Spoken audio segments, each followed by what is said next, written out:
করেন, বয়স হিসাবে ভাগ করেন, এই তথ্য উপাত্তগুলো এই ইসে থেকে পাওয়া যায়, পরিসংখ্যানগুলো। এখন গাছের সম্পর্কিত তথ্য তাহলে কোথায় পাবেন? এটার জন্য হইলে হারবিলিয়াম। তাহলে বিশ্বের বিভিন্ন দেশে কি পরিমাণ প্রজাতি আছে বা সারা বিশ্বে কতগুলো উদ্ভিদ প্রজাতি আছে, এই সমস্ত তথ্য উপাত্তগুলো মূলত বিভিন্ন হারবিলিয়াম থেকে পাওয়া যায়। তার উপর ভিত্তি করে এই পরিসংখ্যানটা নির্ণয় করা হয়। ৬ নম্বর যে জিনিসটা হারবিলিয়াম করে থাকে সেটা হলো উদ্ভিদের ঐতিহ্য।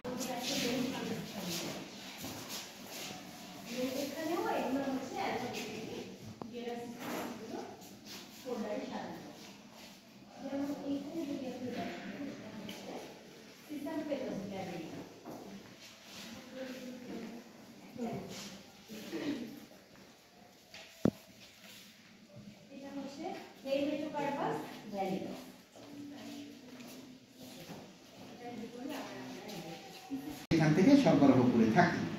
৪ নম্বর যে কাজটি হয় যে আমাদের এখানে মূলত অনেক হারবিলিয়াম নমুনা সংরক্ষিত আছে, তো সেইখানে অনেক তথ্য উপাত্ত আছে। যারা উদ্ভিদ নিয়ে বই পুস্তক রচনা করেন তারা এই হারবিলিয়াম দেখে মূলত এই বিভিন্ন ধরনের ফ্লোরিস্টিক পাবলিকেশন তারা বের করে থাকে।